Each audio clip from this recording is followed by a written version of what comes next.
بسم اللہ الرحمن الرحیم. محترم ناظرین، آپ تلاش نیوز نیٹ ورک پر پروگرام دیکھ رہے ہیں. آج کی بات میں ہوں آپ کا میزبان تاج محمد جان. آج کافی سارے موضوع ہیں ہمارے زیر بحث، لیکن ہم سب کو ظاہر ہے سم اپ نہیں کر سکتے، لیکن یہ ہے کہ 2-3 موضوعات جو ہیں ہارڈ ایشوز ہیں ان پہ انشاءاللہ بات چیت کریں گے. ہمارے ساتھ موجود ہیں نثار چودھری صاحب، بہت سینئر صحافی ہیں.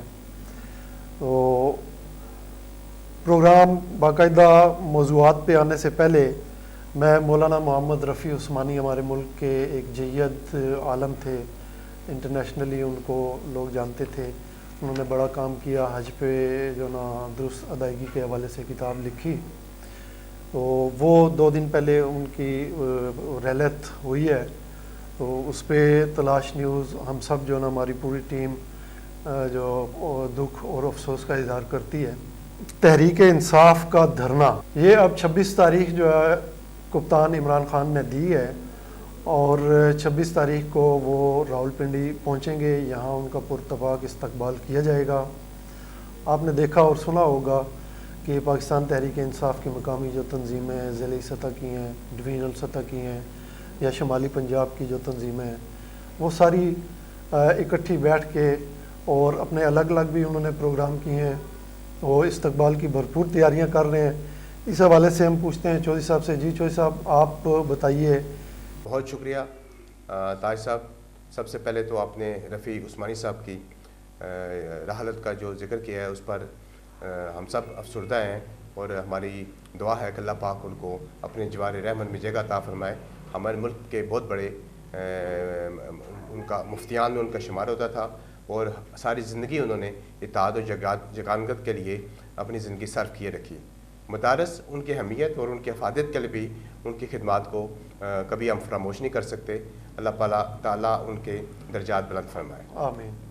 دوسرا، آپ نے جو ذکر کیا ہے عمران خان صاحب کے جو دھرنے کا، جس کا آخری مرحلے میں داخل ہو چکا ہے. 26 نومبر بروز ہفتہ راولپنڈی میں انہوں نے کہا ہے کہ میں اس دھرنے میں پہنچوں گا اور یہاں سے اس دھرنے کو لیڈ کروں گا. اب یہاں پہ اس وقت جو صورتحال ہے تاج صاحب وہ یہ ہے کہ اب اس دھرنے کا جو دھرنا جو ہے یہ اب مارچ ختم ہو گیا ہے. اب اس مارچ نے دھرنے کی شکل جو ہے وہ اختیار کر لینی ہے. فیضاباد میں PTI کا جو سوچ ہے یا جو ان کا ارادہ ہے وہ یہ ہے کہ ہم اس کو یہاں راولپنڈی پہنچ کر 26 نومبر کو فیضاباد میں بیٹھیں گے، اور تمام طرف سے پنڈ اسلام آباد کی جو ٹریفک ہے ظاہر ہے اس دھرنے کی وجہ سے جو رک جائے گی، اور ایک پھر وہی سما پیدا ہو جائے گا کہ لوگوں کو اس میں پریشانیاں بڑھ جائیں گی. آمد و رفت کے حوالے سے جو لوگ روزانہ اپنے کام کے سلسلے میں یا دیگر معاملات زندگی کے سلسلے میں ایک شہر سے دوسرے شہر کا رخ کرتے ہیں. نہیں، یا میں تھوڑا سا آپ کو کاٹوں گا چودھری صاحب. میری بات ہوئی پاکستان تحریک انصاف شمالی پنجاب کے سینئر نائب صدر راجہ راشد حفیظ، ان سے بھی، اور دوسرے جو رہنما ہیں ان سے بھی اسی حوالے سے، دھرنے کے حوالے سے. یہ جب آپ بیٹھیں گے تو لوگوں کو جو نا آمد و رفت میں مشکل ہوگی. تو انہوں نے کہا جی کہ یہ جو نا اگر اسلام آباد کی انتظامیہ جو ہے وفاقی گورنمنٹ، وہ اگر کوئی اس طرح کی رکاوٹیں نہ ڈالے تو یہ دائیں بائیں کی سڑکیں جو ہیں عوام کو آنے جانے میں کوئی مشکل نہیں ہوگی. یہ انہوں نے یقین دلایا ہے. اچھی بات ہے جی. یہ اگر اس طرح کی یقیندانی اگر راشد حفیظ صاحب نے، کیونکہ وہ آپ کے بڑے اچھے دوست بھی ہیں، اگر انہوں نے کرائی ہے تو یہ بڑی خوشان بات ہے. ہم اس کا ویلکم کریں گے.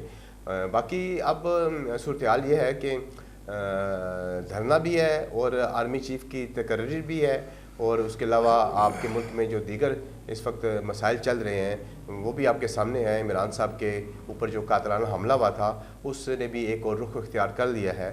تو یہ ساری جو اس وقت سچویشن ہے اس سے آپ بھی بڑے اچھے طریقے سے باخبر ہیں، اور میں سمجھتا ہوں کہ ہمیں اللہ پاک ان سب چیزوں پر خیر و عافیت کے ساتھ جو ہے نا آگے بڑھنے کی ہمت و طاقت عطا فرمائے. جی چودھری صاحب، یہ جو آپ نے ذکر کیا آرمی چیف کی تقرری، یہ تو جمعہ والے دن فائنل ہو جائے گا. جمعہ جو ہے وہ 25 نومبر، غالباً 25 نومبر ہے. ہاں بالکل. وہ دھرنا جو ہے وہ 26 کو دھرنا ہے. یہ آرمی چیف کی تقرری، یہ تو اب معاملہ جو نا یہ ختم ہو گیا. اس پہ عمران خان صاحب نے بھی کہا ہے کہ ہمیں کوئی اعتراض نہیں ہے، جو بھی میرٹ پہ آئے گا ہم انشاءاللہ اس کو ویلکم کریں گے. اچھا دوسرا جو اس کے ساتھ ایک وہ چل رہا ہے، نگران سیٹ اپ کے حوالے سے کوئی بات چیت ہوئی ہے یا کچھ پیش رفت ہوئی ہے، تو اس کا مطلب ہے کہ کچھ معاملات جو نا سیٹلمنٹ کی طرف جا رہے ہیں. آپ کیا سمجھتے ہیں یہ جو نگران سیٹ اپ ہے اس کا کیا کردار ہوگا؟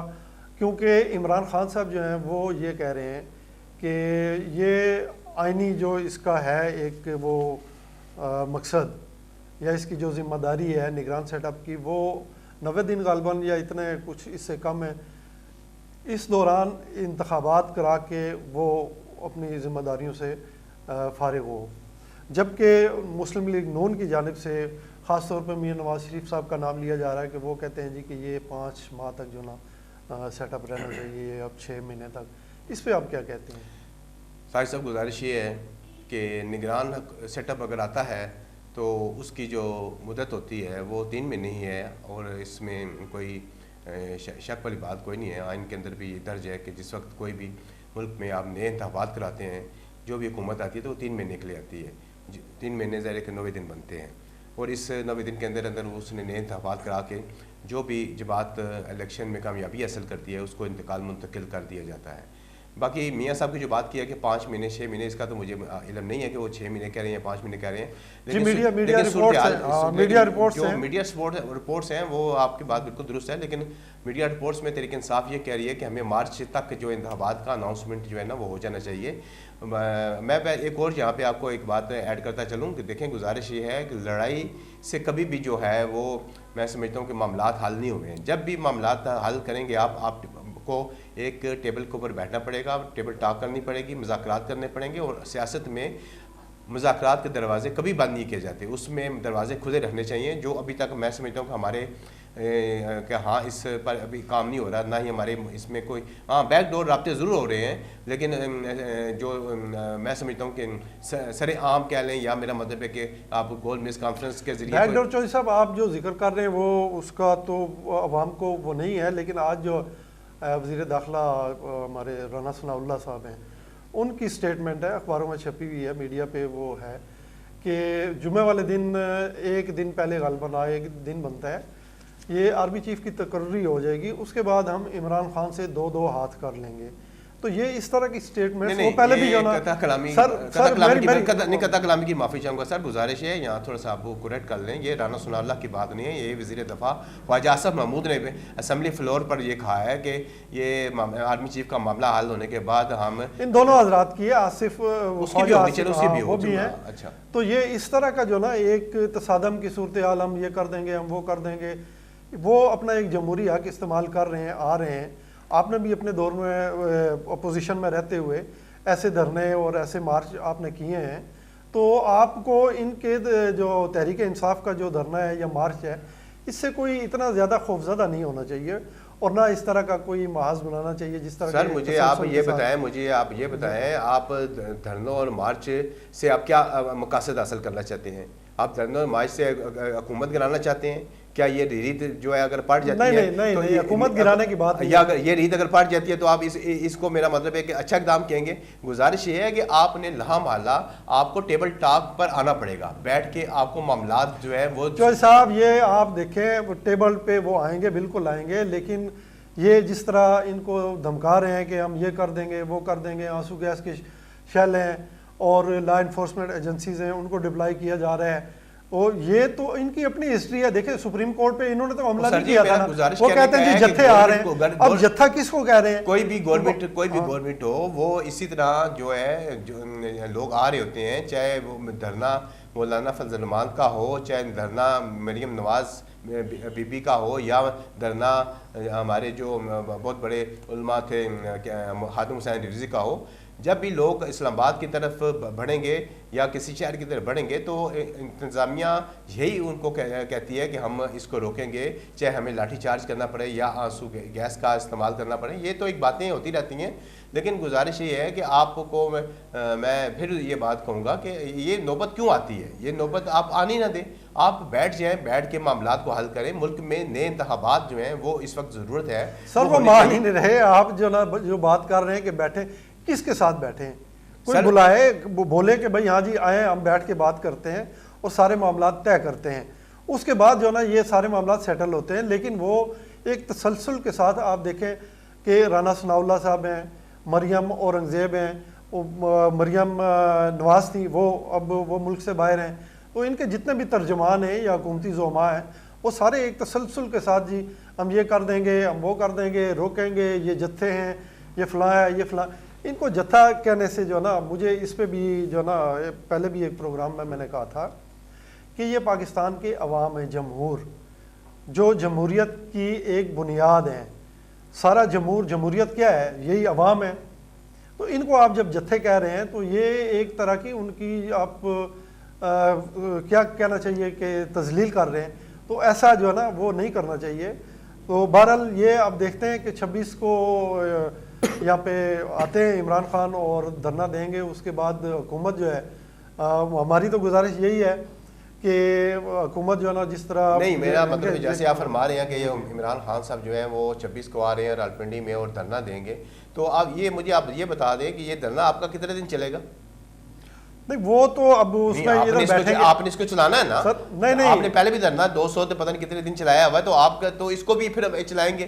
پھر آپ بتائیں مجھے اس طرح. نہیں, یہ معاملات کچھ سیٹلمنٹ کی طرف جا رہے ہیں. جیسے میں نے آپ کو بتایا نگران سیٹ اپ کی بھی باتیں چل رہی ہیں, اور بیک ڈور جس طرح پہلے آپ نے بھی ذکر کیا ہے, کچھ ہلچل جو ہے نا وہ ہے. تو یہ میرا نہیں خیال کہ اس دفعہ یہ دھرنا اتنا لمبا ہوگا. وہ ایک علامتی طور پہ جو ہے نا آپ یہاں پہ آئیں گے تو پنڈی کے عوام جو ہے نا اور ارد گرد کے ایس ڈویژن کے لوگ جو ہیں وہ اظہار یکجہتی کے لیے اور عمران خان کے ساتھ ان کے کاز کے لیے جو ہے نا ان کے ساتھ ہوں گے. تو اب یہ دیکھیں وہ ان کو بھی اس چیز کا پورا احساس ہے. صاحب میری بات سنیں, آئیے آپ کی میں سمجھتا ہوں کہ بہت بڑی خوش فہمی ہے. مجھے یہ بتائیں کہ یہ جو دھرنا ہے راولپنڈی میں 26 نومبر کی ڈیٹ جو عمران خان صاحب نے اناؤنسمنٹ کر دی ہے, پورا پاکستان امڑ کے اگر آ جاتا ہے تو آپ بتائیں مجھے یہ آپ اسی دن خالی کر دیں گے؟ سوال ہی پیدا نہیں ہوتا آپ اسی دن خالی کر دیں گے. یہ ڈیپینڈ کرتا ہے عوام کے اوپر ڈیپینڈ کرتا ہے. اگر تو عوام نے اس میں بھرپور شرکت کی, لوگوں نے اس میں پورا پاکستان امڑ کے آ گیا, سڑکیں جام ہو گئی, تو عمران خان صاحب کبھی بھی جو ہے نا یہ دھرنا چھوڑ کے نہیں جائیں گے. آپ کیسے کہتے ہیں کہ عمران خان صاحب, میرا مطلب ہے کہ اس کو علامتی کے طور پہ یہ کر رہے ہیں اور وہ اس کو میرا مطلب اتنے دن زیادہ نہیں چلائیں گے؟ یہ کسی کے پاس کوئی گارنٹی نہیں ہے. سب نے حالات اور واقعات دیکھ کر ہی فیصلہ کرنا ہے. نہیں لیکن یہ دیکھیں نا اب حکومت پہ بھی ہے اور جو فیصلہ ساز قوتیں ہیں ان کو بھی دیکھنا چاہیے. وہ جو انتخابات کے لیے کوئی ڈیٹ ہے وہ اس کو نگران سیٹ اپ جو جیسا کہ ہم نے ڈسکس کیا ہے ابھی کہ اس پہ بات چیت چل رہی ہے, تو یہ اس کو اس میں پیش رفت کریں اور ایسی نوبت ہی نہ آنے دیں گے ان کو وہ جو ہے نا وہ زیادہ دیر وہاں پہ بیٹھنا پڑے. جی چوہی صاحب, اس کے علاوہ ایک اور بڑی اچھی خبر ہے, ترقی پذیر ملکوں کے جو عوام ہیں جنہیں قدرتی آفات کا سامنا رہتا ہے, اس میں سیلاب ہے, زلزلہ یا کوئی اور اس طرح کی, ان کے لیے اچھی خبر یہ ہے کہ اقوام متحدہ کے زیر اہتمام شرم الشیخ میں جو 6 نومبر کو کانفرنس شروع ہوئی تھی, 18 تاریخ تک وہ چلتی رہی ہے. ہمارے ملک کے وزیر اعظم شہباز شریف صاحب نے بھی اس میں شرکت کی. تو اس کے خاتمے پہ ایک فنڈ منظور کیا گیا, اس کا ہے جی لاس اینڈ ڈیمیج فنڈ. اب اس فنڈ کو انٹرنیشنل جو ہے نا اقوام جو ہیں وہ ساری اس کو سپورٹ کریں گی, اور جہاں کہیں بھی پاکستان سمیت قدرتی آفات جیسے زلزلہ ہے یا سیلاب ہے, اس دفعہ جو پاکستان میں سیلاب آیا ہے, تو اس سے متاثر جو ہوتے ہیں عوام, ان کی بحالی کے لیے جو ہے نا اقدامات کے لیے یہ فنڈ استعمال کیا جائے گا. اس پہ آپ کیا کہتے ہیں؟ جی طاہر صاحب, جیسے آپ نے یہ بتایا ہے کہ یہ فنڈ جو ہے یہ قائم ہو گیا ہے, اور میں سمجھتا ہوں کہ یہ بہت خوشان بات ہے اور یہ بہت پہلے ہو جانا چاہیے تھا. چلیں دیر ہے درست ہے. یہ اس کانفرنس میں ہمارے دوست ہیں ماجد علی, ایڈوکیٹ آف سپریم کورٹ, وہ بھی ایز اے آبزرور کے طور پر انہوں نے اس کانفرنس میں شرکت کی ہے. اور میں آپ کو یہاں پہ یہ بتاتا چلوں کہ اس کانفرنس میں ہمارے جو ملک کے وزیر اعظم میاں محمد شہباز شریف صاحب نے بھی شرکت کی تھی. اور ابھی آپ یہ بتا رہے ہیں کہ یہ فنڈ جو ہے یہ قائم ہو گیا, اور یہ فنڈ ان ممالک میں اس کو دیا جائے گا جو ترقی پذیر ممالک ہیں. ترقی پذیر ممالک میں ظاہر ہے کہ پاکستان بھی آتا ہے, ہم ظاہر ترقی یافتہ ممالک میں ہمارا ہم نہیں ہیں, ہم ترقی پذیر ممالک سے ہی ہمارا تعلق ہے. لیکن یہ اچھی بات ہے کہ جس میں سیلاب ہو, زلزلہ ہو یا دیگر آفات جتنے بھی ہیں, چاہے آسمانی ہو یا زمینی ہو یا قدرتی آفات ہوں, اس میں یہ فنڈ استعمال ہوگا. اس سے انشاءاللہ میں سمجھتا ہوں کہ جتنے بھی مالک متاثر ہوں گے ان میں بہتری آئے گی. جو صاحب ہم اپنے ناظرین کو سناتے ہیں, اقوام متحدہ کے جنرل سیکرٹری وہ اس لاس اینڈ ڈیمیج فنڈ کے حوالے سے انہوں نے بھی کچھ جو نا بتایا ہے. آئیے سنتے ہیں وہ کیا کہتے ہیں. I thank our hosts, the Egyptian government and COP27 President Sameh Shoukry, for their hospitality. I also want to recognize Simon Steele and the United Nations climate change team for all their efforts. And I pay tribute to the delegates and members of civil society who came to Sharm el-Sheikh to push leaders for real climate action. That is what we need. COP27 took place not far from Mount Sinai, a site that is central to many faiths and to the story of Moses or Musa. It's fitting. Climate chaos is a crisis of biblical proportions. The signs are everywhere. Instead of a burning bush, we have a burning planet. From the beginning, this conference has been driven by two overriding themes: justice and ambition. Justice for those on the front lines who did so little to cause the crisis, including the victims of the recent floods in Pakistan that inundated 1/3 of the country. Ambition to keep the 1.5-degree goal alive and pull humanity back from the climate cliff. This COP has taken an important step towards justice. I welcome the decision to establish a loss and damage fund and to operationalize it in the coming period. Clearly, this will not be enough, but it is a much-needed political signal to rebuild broken trust. The voices of those on the front lines of the climate crisis must be heard. The UN system will support this effort every step of the way. Justice should also mean several other things. Finally making good on the long-delayed promise of $100 billion a year in climate finance for developing countries. Clarity and a credible roadmap to double adaptation finance. Changing the business models of multilateral development banks and international financial institutions. They must accept more risk and systematically leverage private finance for developing countries at reasonable costs. But let's be clear, our planet is still in the emergency room. We need to drastically reduce emissions now, and this is an issue this COP did not address. A fund for loss and damage is essential, but it's not an answer if the climate crisis washes a small island state off the map or turns an entire African country to desert. The world still needs a giant leap on climate ambition. The red line we must not cross is the line that takes our planet over the 1.5-degree temperature limit. To have any hope of keeping to 1.5, we need to massively invest in renewables and end our addiction to fossil fuels. We must avoid an energy scramble in which developing countries finish last, as they did in the race for COVID-19 vaccines. Doubling down on fossil fuels is double trouble. The Just Energy Transition partnerships are important pathways to accelerate the phasing out of coal and scaling up renewables. But we need much more. That is why I am pushing so hard for a climate solidarity pact. A pact in which all countries make an extra effort to reduce emissions this decade in line with 1.5-degree goal. A pact to mobilize, together with the international financial institutions and the private sector, financial and technical support for large emerging economies to accelerate their renewable energy transition. This is essential to keep the 1.5-degree limit within reach and for everyone to play their part. COP27 concludes with much homework and little time. We are already halfway between the Paris Climate Agreement and the 2030 deadline. We need all hands on deck to drive justice and ambition. And this also includes ambition to end the suicidal war on nature that is fueling the climate crisis, driving species to extinction and destroying ecosystems. Next month's UN Biodiversity Conference is the moment to adopt an ambitious global biodiversity framework for the next decade, drawing from the power of nature-based solutions and the critical role of indigenous communities. Finally, justice and ambition require the essential voice of civil society. The most vital energy source in the world is people power.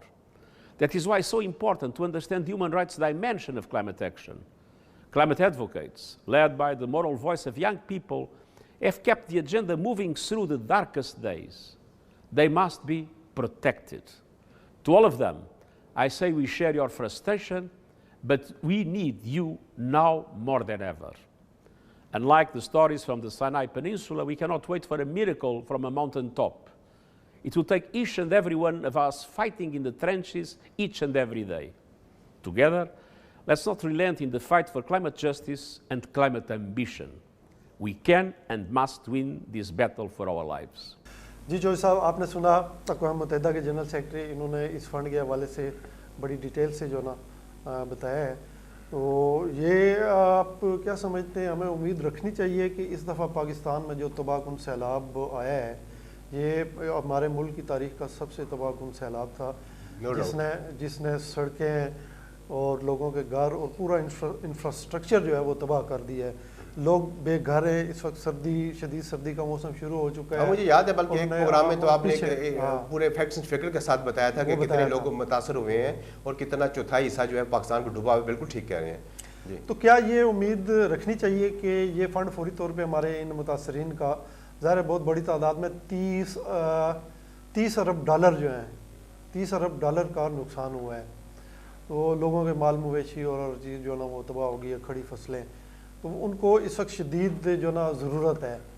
تو ہمیں امید رکھنی چاہیے کہ اس fund میں سے ان کی فوری طور پہ کوئی امداد شروع ہو سکے گی. جی طاہر صاحب، گزارش یہ ہے کہ میں آپ کو ایک بات یہاں پہ یہ بھی باور کرواتا جاؤں کہ یہ فنڈ جو قائم ہوا ہے اور یہ اقوام متحدہ کا اس میں بہت بڑا کردار ہے. اور آپ کو اچھی طرح یاد ہوگا کہ جس وقت یہ پاکستان سیلاب سے دوچار تھا اور سیلاب کے بعد اقوام متحدہ کے سیکرٹری جس فنڈ کے قیام میں ہمارے جو آپ کی بات ٹوک رہا ہوں، ہمارے پرائم منسٹر جو ہے شہباز شریف، ان کا بھی بڑا کردار ہے. انہوں نے بالکل ٹھیک کہہ رہے ہیں. میں یہ آپ کو بتا رہا تھا کہ اس میں اقوام متحدہ کے سیکرٹری جنرل جو ہیں انہوں نے پاکستان کا دورہ کیا تھا، اور دورہ کرنے کے بعد جس وقت انہوں نے پاکستان کے اندر اتنی تباہی دیکھی تھی تو انہوں نے اس کا برملا اظہار کیا تھا. اور یہ کانفرنس بھی اسی سلسلے کی کڑی ہے جو آپ یہ منعقد ہوئی ہے، اور منعقد ہونے کے بعد اس میں فوری طور پر یہ فنڈ قائم کیا گیا ہے. اور یہ پاکستان میں جو تباہ کاریاں ہوئی ہیں سیلاب سے کی وجہ سے، یہ کانفرنس اور اس کا فنڈ کا قیام بھی اسی سلسلے کی کڑی ہے. جی لیکن جو صاحب میں سمجھتا ہوں آپ بھی مجھ سے اتفاق کریں گے کہ یہ فنڈ اپنی جگہ ٹھیک ہے، لیکن ہمیں اس پہ اتنا زیادہ خوش ہونے کی ضرورت نہیں ہے، چونکہ ہم جو نا ہمارے نبی پاک صلی اللہ علیہ وسلم نے فرمایا، ان کا فرمان عالی شان ہے کہ اوپر والا ہاتھ نیچے والے ہاتھ سے بہتر ہے. تو کیوں نہ ہمارے ملک جو نا، ہمارا ملک قدرتی وسائل سے مالا مال ہے، تو ہم اپنے ان وسائل کو کام میں لا کے اور اس طرح کا کوئی ایک ایسا ہماری حکومت جو ہے چاروں صوبوں کے ساتھ مل کے ایسا فنڈ قائم کرے جس میں خطیر رقم موجود ہو، اور جب کوئی اس طرح کی کلیمٹی ہو تو اس میں جو نا وہ فنڈ کام آ سکے. اس پہ آپ کیا کہتے ہیں؟ سر میں اس پہ کیا کہوں، میں گزارش یہ ہے پھر کروں گا آپ سے میں کہ قدرتی آفات جو ہوتی ہیں وہ آپ کو پتہ ہے نہ کسی سے پوچھ کے آتی ہیں، وہ نہ کسی کو بتا کے آتی ہیں. اور اس وقت مرتبہ بھی جو پاکستان میں سیلاب آیا تھا تو نہیں، لیکن جو صاحب میں یہ آپ کی بات نہیں سر، میں آپ کو بتا رہا ہوں نا، گزارش یہ کہ ہمارے ملک کے جو پی ایم میاں شہباز شریف صاحب ہیں، انہوں نے یہ کہا تھا کہ ہمارے پاس اتنے وسائل نہیں ہیں کہ ہم سیلاب سے جو لوگ متاثر ہوئے ہیں ہم ان کی دیکھ بھال کر سکیں. ہم سر میں یہی عرض کر رہا ہوں کہ ہمارے ملک میں خود جو نا ایک فنڈ قائم ہونا چاہیے. بے شمار جو نا ہمارے مخیر حضرات ہیں، پوری دنیا میں پاکستانی قوم مشہور ہے اپنی سخاوت اور خیرات کی وجہ سے، تو حکومتیں بھی ہیں. تو یہ ہم اپنا فنڈ کیوں قائم نہیں کر سکتے؟ اس کی کیا وجہ ہے؟ نہیں، فنڈ قائم کرنے میں مجھے کوئی اعتراض نہیں. فنڈ باقاعدہ ادارہ حکومتوں کا کام ہے، لیکن ادارہ آپ کا موجود ہے. ڈیزاسٹر مینجمنٹ آپ کے یہاں پہ جب زلزلہ آیا تھا، لیکن سر اس کے پاس فنڈ نہیں ہے، وہ اس پہ پیش رفت کیوں نہیں ہو رہی؟ اس کو وافر فنڈ دیے جائیں اور ڈونر جو نا سال کے دوران جو نا 2 دفعہ یا 3 دفعہ آپ انٹرنیشنلی کوئی اس طرح کی کانفرنس کریں، ڈونرز کانفرنس، تو اس میں وہ آپ کے. لیکن طاہر صاحب گزارش یہ نا کہ یہ آپ جیسے فرما رہے ہیں کہ میرا مطلب ہے کہ ہمیں اپنے وسائل سے اپنا خود فنڈ کرنا قائم کرنا. یہ جو فنڈ قائم ہوا ہے یہ پوری دنیا کے لیے ہوا ہے، یہ پاکستان کے لیے نہیں ہوا ہے. اور آپ کو دعا کرنی چاہیے کہ اللہ تعالیٰ پاکستان کو تمام آفات سے میں یہی عرض کر رہا ہوں بچا کے رکھے. ہمیں اس فنڈ کی ضرورت ہی نہ پڑے. وہ جو ہے نا ترقی پذیر ملکوں کے عوام جو ہے نا اور بھی کافی ہیں ادھر جو ہے نا، وہ بے شک استعمال ہو، اس میں تو کوئی وہ نہیں ہے ہمیں بھی. لیکن میں جسٹ صرف یہ کہنا چاہ رہا ہوں کہ ہمارے پاس قدرت نے بے پناہ وسائل دی ہیں, ان کی مینجمنٹ کوئی نہیں ہے. سیاست آپ دیکھ لیں, کھینچا تانی جو بھی سیاست میں حکومت میں آتا ہے, اپوزیشن میں رہ جانے والے ان کو یکسوئی کے ساتھ کام نہیں کرنے دے رہے, ان کی ٹانگیں کھینچتے ہیں. ان کی کوشش ہوتی ہے کہ یہ کسی طرح اتریں اور ہم آ جائیں. جی. اور اس چکر میں ہمارے جو وسائل ہیں ان کو ہم اپنی خوشحالی کے جو ذرائع ہیں ان میں ڈھالنے سے قاصر رہ جاتے ہیں. اور مسلسل جو ہے نا ہمارے ساتھ یہی ہو رہا ہے کہ ہمارے پاس بے پناہ قدرتی وسائل ہے. بلوچستان دیکھ لیں اور پنجاب میں دیکھ لیں, KPK ہے, سندھ میں بے شمار وسائل جو ہے نا وہ ہمارے اسی طرح بند پڑے ہیں, ان پہ کوئی کام نہیں ہو رہا. آپ بالکل صحیح فرما رہے ہیں. گزارش یہ ہے نا, میں آپ کو کہوں گا کہ آپ کہہ رہے ہیں کہ یکسوئی کے ساتھ کام نہیں دیا جاتا, تو آپ اس کے معاملات کو جو ہے پھر یہ دیکھیں کہ آپ کے کہاں کمزوریاں ہیں. آپ اپنے نظام کو تبدیل کریں نا. پھر تو آپ کا نظام ٹھیک نہیں ہے نا. اگر ایک حکومت آتی ہے وہ کہتی ہے یہ ٹھیک نہیں ہے, اور یہ دوسری حکومت آتی ہے یہ ٹھیک نہیں ہے, اور وہ آپس کی اسی طرح لڑائیوں میں لگے رہتے ہیں, تو پھر مجھے بتائیں نقصان کس کا ہو رہا ہے؟ نقصان پاکستان کا, عوام کا ہو رہا ہے نا.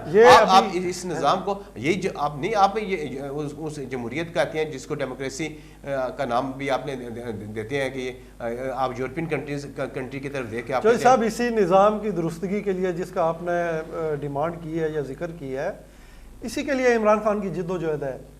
وہ سارا ان کا فوکس یہی ہے کہ ہمارے ملک میں میرٹ ہو, قانون انصاف کا بول بالا ہو, اور ہمارے اپنے وہ کیا کہہ رہے ہیں کہ کشکول جو ہے نا ہمیں توڑنا ہے, تو اس کے لیے ہمیں اپنے وسائل پہ جو ہے نا بھروسہ کرنا ہے.